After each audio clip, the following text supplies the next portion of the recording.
Hey, I'm Jeff and welcome back to another video. One of the most irritating things that I found about using moss poles so far, even though they're extremely effective at getting larger houseplant leaves like this Philodendron verrucosum, is that they are a breeding ground for fungus gnats. It is super annoying because my house has basically been fungus gnat free for the last few years until I started using these moss poles. I primarily grow most of my aroids up wood planks, but I've only recently started using these moss poles. And like I said, with great success. I do like them, but these fungus gnats are really driving me crazy. Fungus gnats breed like crazy in moist, humid conditions, so it's no surprise that these moss poles are a prime breeding ground. So I'm gonna try and find a solution. I think just a hydrogen peroxide water mixture I think will do. Just kind of watering it every once in a while and maybe letting the moss dry out a little bit more and not keeping it as moist. The funny thing about moist is I think the only people on the planet that use or like to use the word moist are houseplant people.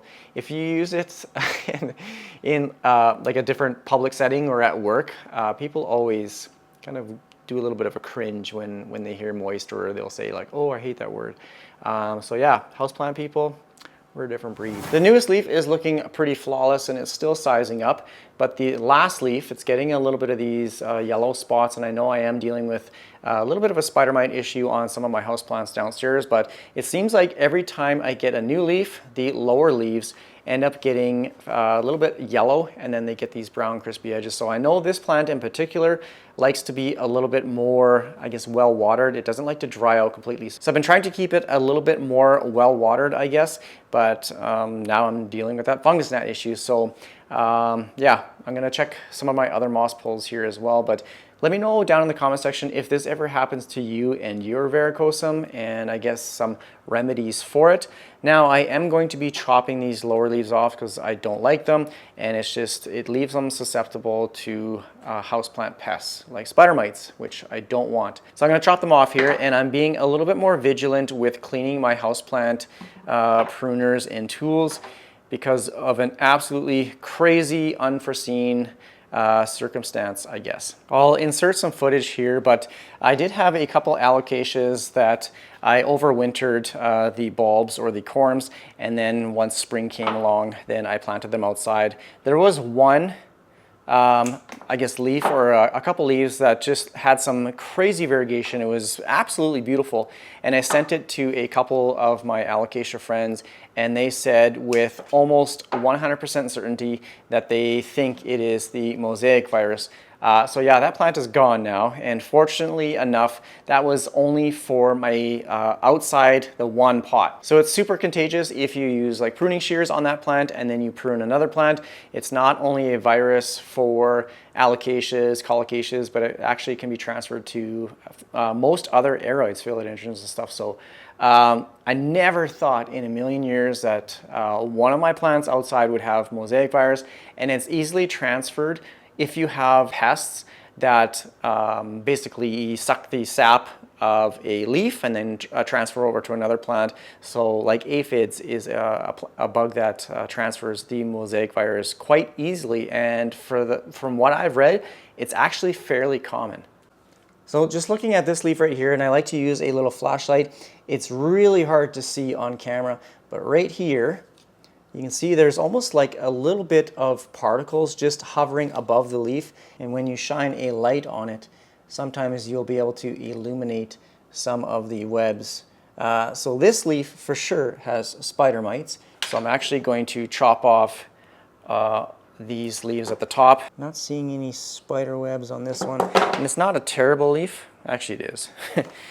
So these ones are going right in the trash. Now I'm okay with this bare section of stem because once this portion of the stem starts growing into the second moss pole up here, my goal is to chop and propagate it. So I'm going to chop the top off, take the top cutting, put it back in the pot, and then let it continue to grow up that moss pole. And then once it reaches the top again, then I just keep adding moss pole, and I'll just keep swapping it out.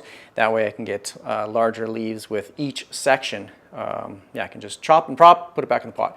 Now what I'm gonna do with all of these nodes is I'm going to propagate them. So I'm going to make new plants. I can make one new plant from each single node. So I should have a number of plants that I can grow into their own new plant. So now I'm going to take this over to my portable plant shower and I'm going to spray this off. Might have to make a little extension as this plant is fairly large, and I'm calling this now the PPS, the portable plant shower. It's been a while since the PPS, or the portable plant shower, has been in any videos. All it is just some construction paper which I fabricated into almost like a shower backing, and then I have just a large plastic tote that I use for the plant shower. So I have a lot of houseplants downstairs here, and I like to spray off the leaves as often as I can just because of issues like spider mites and just to keep the leaves clean of dust and that sort of thing. So it gets quite tedious if I have to take every single plant to my actual shower when I can just do it here. I can just pull them in, spray them off. Once the tub gets a little bit, like a couple inches of water, then I take it outside, water the grass instead of just dumping it down the drain or something like that. So this is much easier. It's a way more effective method when you have so many houseplants. So now, just because I have identified a small little area with spider mites, I am using the Safer's insecticidal soap.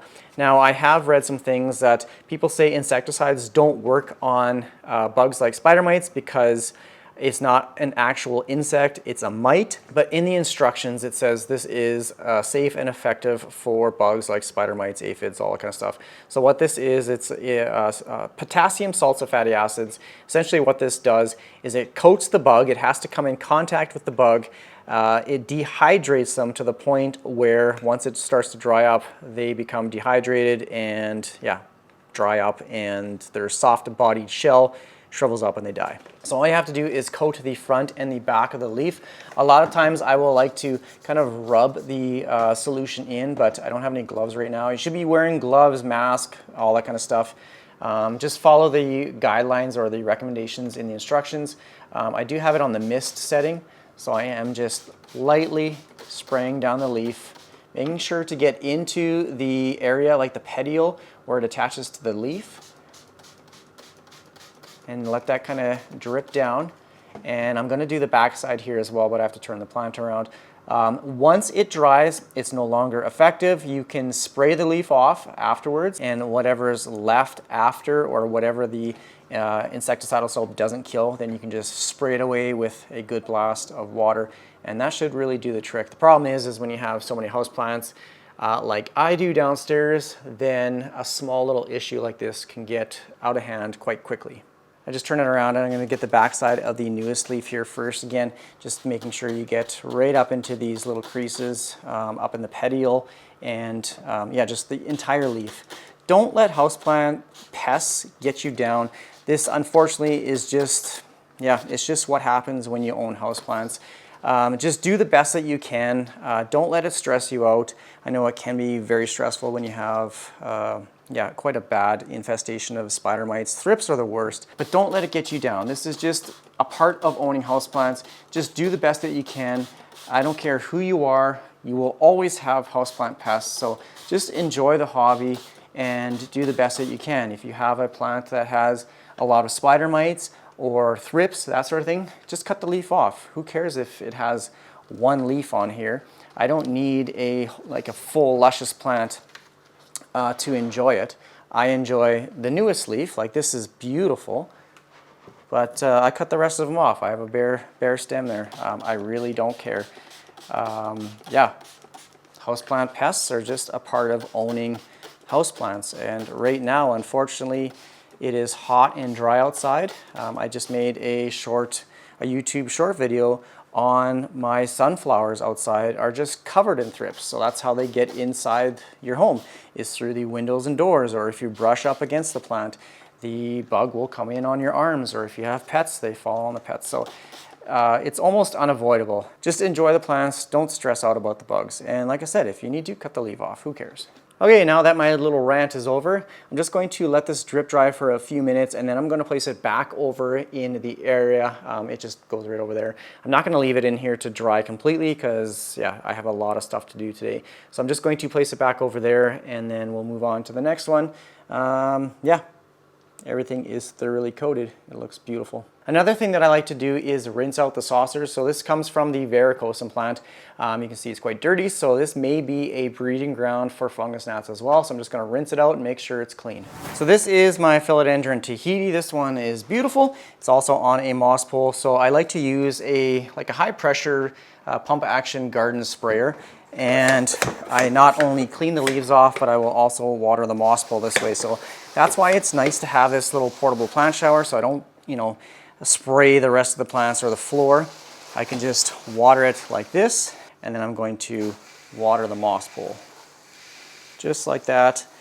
Let it drip down into the soil. Wait till it comes out the bottom of the drip hole or drain hole in the pot. And that is completed. So I want to show the roots on this here as well. On the back side, look at these roots. Oh, it's dripping.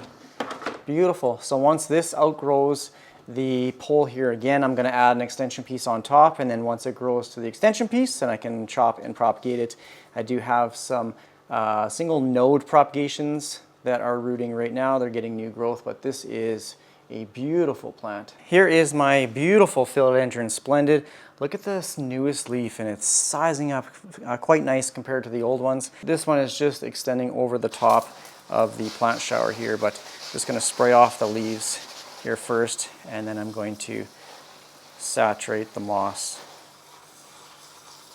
And I'll get the back side of the leaves here as well. I just have to get in nice and close to this leaf just to show you it's beautiful. And then the back side, it's got a little bit of a red tinge. So this is a combination of the varicosum and melanochrysum, I think. So I'm just going to spray off the backs, or the back side of the leaves here. This one is pretty well flawless. I do have a few of these rooting right now in perlite. And you can see, maybe not. I was going to say maybe you can see some of the roots in the back, but it is rooted into the moss. There's no support ties at the top here, and you can see the little aerial roots are growing into the moss. So it is working. And I'm just going to add my little sprayer at the top and just kind of let that water drip down to the bottom of the moss pole into the pot. This is my new philodendron, the Paricio Verde. It does need to go on a moss pole. I'll be putting it on one of these like plastic D-shaped poles. But instead of using moss, I think I'm going to use an aroid mixture. And I have this philodendron splendid. It's from the mother plant over here. And I've been trialing this aroid pole. And I just took off some of the support ties or the Velcro just at the top here, just to see if it actually rooted into the aroid mixture. And it has. At the very top node, let's see, right here, there are some very small roots. So it is rooted into the mixture. So I'm going to be using the aroid mixture in this pole for the Verde. Every time I water my plants, I let the plant sit for a while, let the water fill up in the saucer, and then I just have a little old Tupperware container, which I empty the saucer, and this one's gross, so I'm gonna have to wash it out, but I just like to empty the excess water into this container. That way the pot and the plant don't sit in water that is drained out, because you know what that leads to, root rot. Okay, now for this guy, I'm just going to take this one out of the pot. It's actually just in a little plastic cup. Just squeezing the edges here. Some of the roots are actually poking through here. I'm going to try and find, once I pull this out, an appropriate size pot for this cutting. I just want to see what the root system... oh, geez, I just broke that leaf. Okay, well that leaf is gone. I should actually just cut this container. Can't believe I broke that leaf off. As long as I didn't break this piece, like the meristem or the top portion, we're all good. A lower leaf is not a big deal. Where did I break it? Oh, right there. Was it right there? But anyways, I'm just gonna loosen this up just a little bit into my little Tupperware container. I'm just gonna dump that outside into the bushes anyways. So, okay, now I'm gonna, still haven't fixed my seat. I'm going to fill up the moss pole or the aroid pole with Molly's aroid mix. It's from VeryPlants. This is what I've been using for most of my aroids. Right now it's just a nice chunky mix. Everything seems to be liking it. With this grow pole, on the bottom it does have these tabs right here where you can either push them in so that whatever medium that you use in there, it doesn't just flow out the bottom, or you can pull them out, and when you place it in the pot, it basically acts as an anchor. So I'm going to place them inwards for right now, just so when I add the mixture into the pole, everything just doesn't come right out the bottom. And then I'm using my little catch tray here just so I can not waste all my material. So these little feet at the bottom, they actually work pretty good. You are going to have some material fall out, but I'm looking for the more chunky stuff to remain in the pole. And I do have a pot picked out, so I'll show how I'm going to size this up. Oh, this chair's in the way in a second here. Just going to fill this right to the top. Maybe halfway actually, something like that. The plant isn't that large. There's only a section of the stem that will probably go like that. So I'm just going to quickly size this up. I'm using a terracotta pot like this, and when I pot them up, I like to place the pole right at the bottom of the pot and then just hold the cutting against the pole at the level where I want the cutting to be.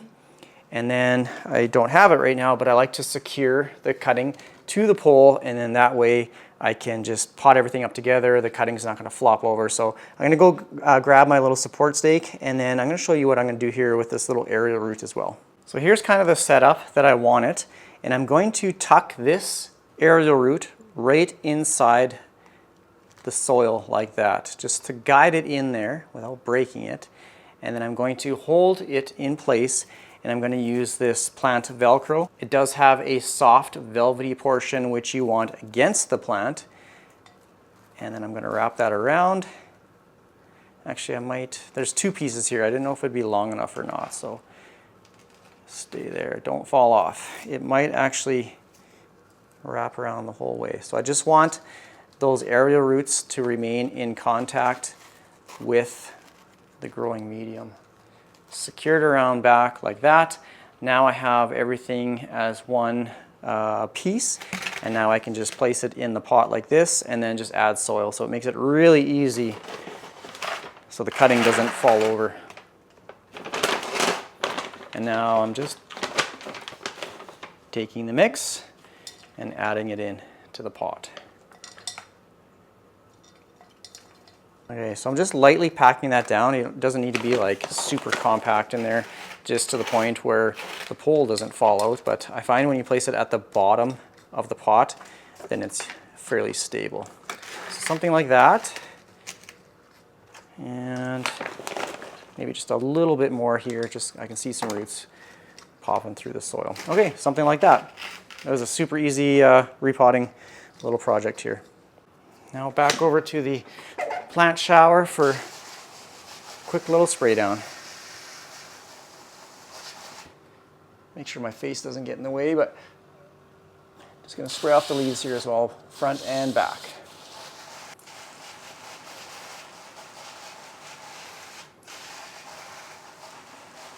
So I'm going to place this plant right here on my heat mat, right beside my philodendron maximum. This is getting a new, this is the newest leaf, so it's starting to size up.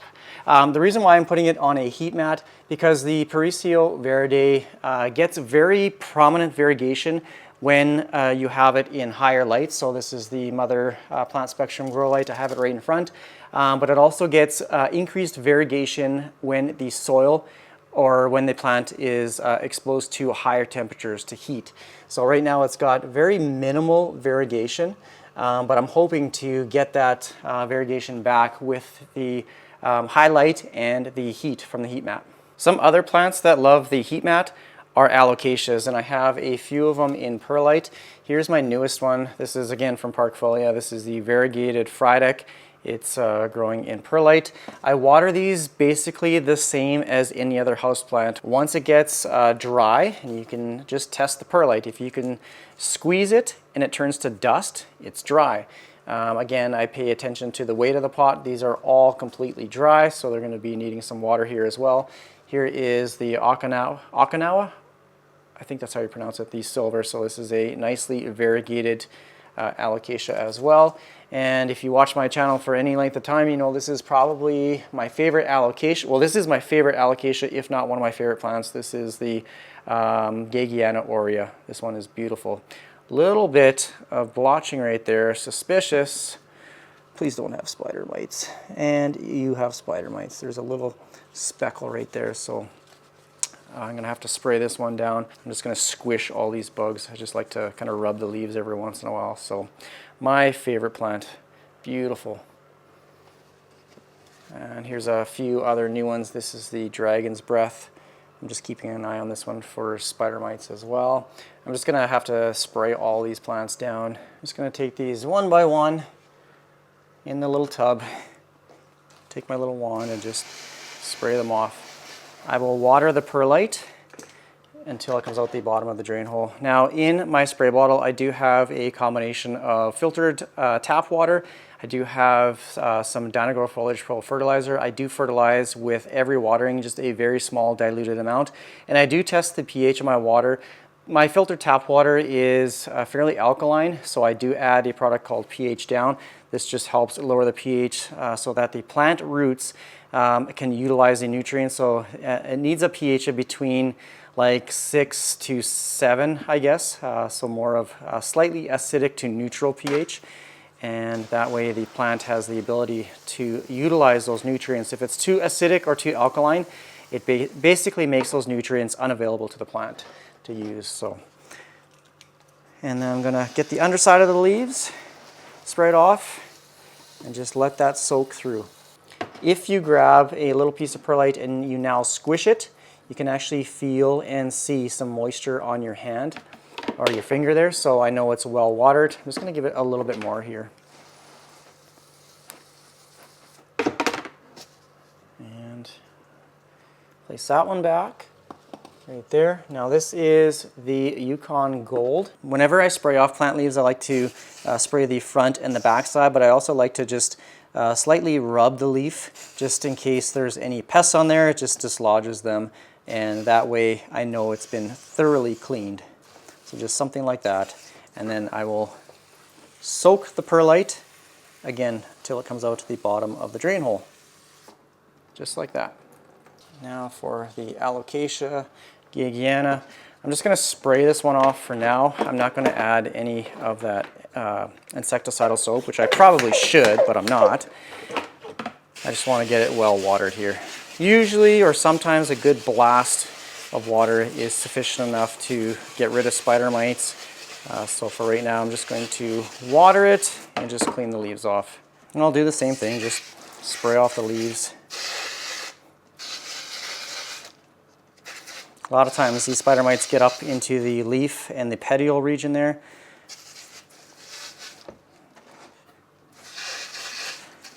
And this is how I clean my plants.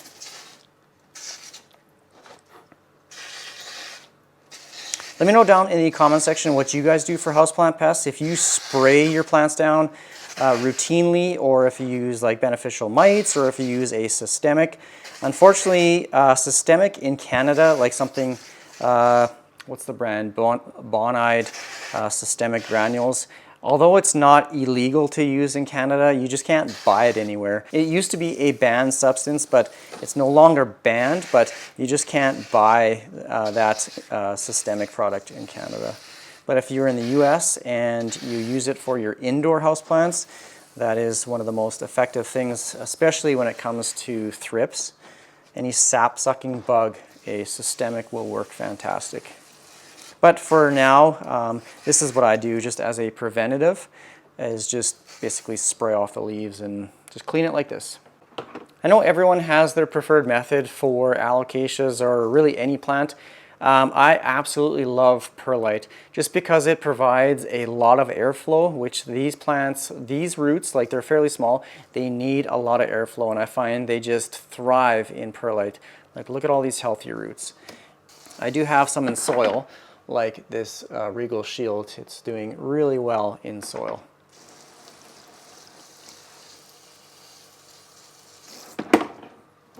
I'll just let that drip through like that. Everything looks super fantastic on this. Super fantastic. I don't know why I said that. I don't usually use super fantastic. Now for this one, same thing. I'm just going to spray it down. And then thoroughly water it. Look at the stem. This is the cool thing about this plant too, is look at the green and white variegation on the stem. Some nice healthy roots coming through this one here as well. And the nice thing about using these clear containers or cups, whatever, you can see when the plant develops a corm as well. So I like to harvest the corms, and I do have an alocasia box somewhere here as well. I'll show you guys all of the propagations from my plants so I can make new plants. I have a couple perlite prop boxes. This one I just use like a takeout dinner tray. All these cuttings in here are the Alocasia sinuata. There is a couple stem cuttings in there that I basically just chopped up because the leaves had fallen off and basically went dormant, so I just threw it in the container here.